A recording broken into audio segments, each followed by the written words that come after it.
Welcome back everyone, I hope you're all doing well. I'm filming a garden update for you today. The garden's looking a lot better since the last time I filmed it. Everything's been a little bit slow this year, but it's finally started to kind of come to life. So I'm just going to go around and show you what's going on. I think I need to move this palm here, it's not getting enough sun. I planted these at the same time and as you can see this one's looking a lot better than this one, so I think I need to put it in a sunnier position. The bananas are finally taking off. They've been a bit slow this year but they're looking quite nice now. The crocosmia is up and the cannas that I planted here last year haven't come up, so I don't think I'm going to bother putting any more cannas in this middle island. I think I'm just going to stick with the crocosmia and some grasses and things like that, plus this palm's going to get bigger and the cordylion's going to get bigger, plus the banana clump will expand as well. So the hot lips is looking brilliant. I only planted this last year and it was really small, and as you can see it's pretty big now, and this one didn't die back over winter. I do have a bromeliad here on the patio. I had one of these last summer and it lasted pretty much all the way up until about Christmas time and then it died back. So I'm quite happy to replace this one every year, but it's a nice splash of colour on the patio. Over here we've got some more crocosmia. I divided some of my plants at the back of the garden and just put them here. One good thing about the crocosmia, it does multiply quite a bit. The cannas are being a little bit shaded, so they're not doing that well this year. I've got the Cleopatra there, which is one of my favourite cannas. I might have to give this area a little bit of a prune just so that they get a bit more sun. The clematis is looking really beautiful. Lots of flowers this year. And as always, the honeysuckle is looking amazing.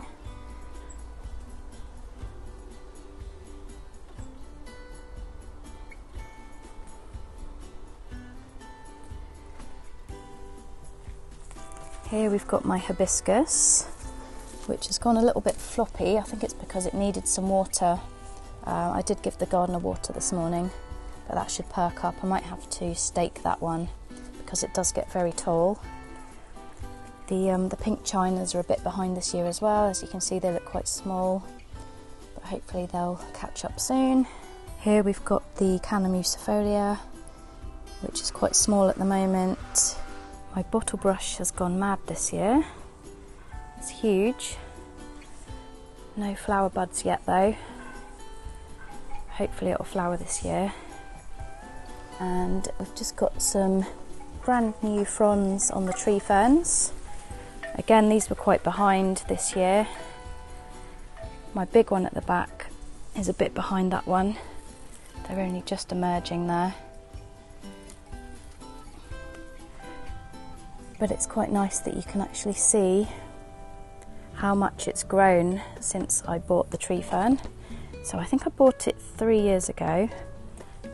This is how tall it was when I first got it. So as you can see, it hasn't really grown that much in 3 years, but that's why they're so expensive, because they're very slow growing. They only grow like 1 or 2 inches a year. But such a statement plant. I really can't wait to see the flowers on my lily this year. It has got absolutely massive, look how big it is. And there's loads of flower buds. It's going to look really, really stunning. This variety is Hotel California, and from memory I think the flowers were orange or yellow. This is my largest clump of bananas. It is absolutely huge this year. Massive. And if we crawl under to the back of the garden, you can see my Schefflera, which has also grown so much over the past couple of years. It's absolutely huge now. It's like an actual tree. It's just a shame that it's so tucked away at the back of the garden, you can't really see it. I would like to get another one, but they're quite hard to find now, especially larger specimens. My large cordylien is actually flowering this year.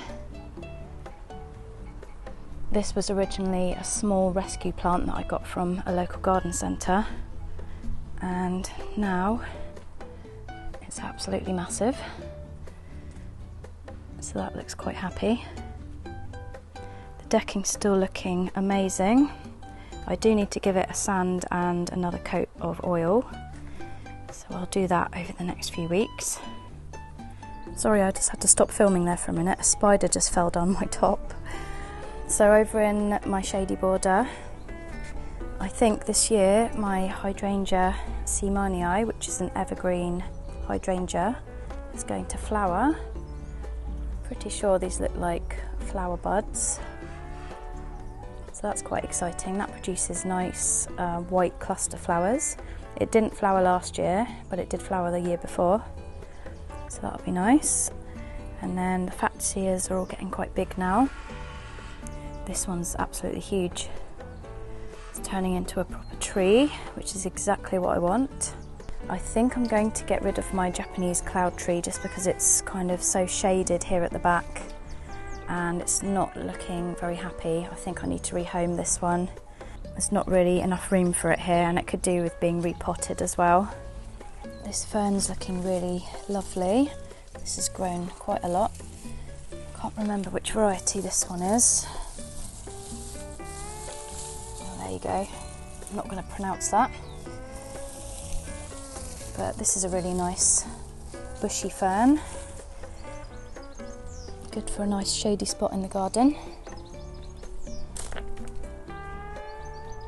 My palm hasn't really done that much since I got it last year. But you can see a couple of new leaves coming out there. All the air plants are looking quite happy. I've got a couple of Spanish moss hanging from my pergola. And I've got another air plant here in the coconut. This one flowered last year.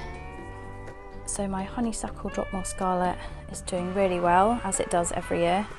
But the one I planted here, not doing so well. I think it's just because it's such a shady spot, doesn't really get enough sun. So I might end up moving that.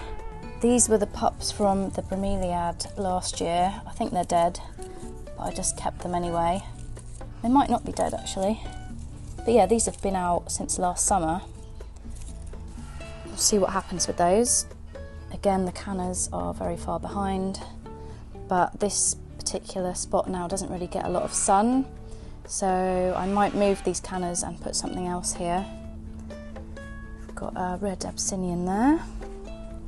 And then my other ones here. I don't think my sago palm is going to produce a new flush of fronds this year, but you never know. Apparently they only produce new fronds every like 2 to 3 years. I think I've had this 3 years now, so it is looking a little bit tatty, so it would be lovely to get some new fronds on that. I don't think I've put anything new in the bar. We've got a couple of plants in here just to add a pop of colour, and this one here, which had an unfortunate accident on one of my cocktail evenings. I've just put the end of it there. This is one of my newest plants, this hosta, which looks like it's going to flower. This one likes a bit of a shadier spot. I can't remember which variety this one is. Oh, Blue Angel. Really pretty. My Tetrapanax is getting a little bit bigger. This didn't do very well last year. It actually looks better this year, so we'll have to see how it does. I mean, it has been in a pot for I think 3 years, and they do a lot better in the ground, so I'll just have to keep an eye on that. I would love to put it in the ground, but I don't think I've got the room, to be honest, because they can get absolutely huge. If anyone's got any ideas where I could put it, let me know in the comments. I picked up this lovely candle the other day from Home Sense. It smells like coconut and pineapple. Managed to spill it all over the table the other night, but it's fine. Oh, it smells so nice. They do the best candles in Home Sense. So I have spent many an evening sitting out here so far this year with cocktails. I've had friends round quite a few weekends. It's been really nice. We haven't had the best weather so far this year, although at the moment we're having a little bit of a heat wave. So definitely making the most of the weather. These small canners are new this year. Just picked these up from one of the local garden centres. Just because all my other canners are really behind and I just wanted some instant impact. As you can see, my esculenta is still looking quite small. This usually takes a couple of months for it to kind of really get going. By the end of the summer that will look amazing. And as you can see, my baby's tears has really spread. Very invasive, but I really like how it looks. And I'd much rather see this than soil. I think it just looks really nice creeping in all the little cracks and spilling out onto the beach. I might have to give that a little bit of a prune, and I think I'm going to put some more of it over in that border. I just noticed this succulent is flowering. This produces really, really pretty flowers. That's nice. I don't think that flowered last year. And this is a really good begonia, hardy begonia that comes back every year. The name escapes me, I'm afraid. It produces white flowers, I think, but it's very invasive. So I have seen it popping up, for example, here. Yeah, basically you'll just find them popping up everywhere. But as long as you keep on top of the weeding, you'll be fine. There's a bit of a gap here at the back, which is where I thought I might put the honeysuckle that's not doing so well. This is looking good. I thought this was meant to die back over winter, but it didn't. That's the name of it there. It's got really pretty foliage. There are a few small pots dotted around that I need to fill that I haven't got round to yet. But I haven't really had to do much with the garden this year. It's pretty much done now.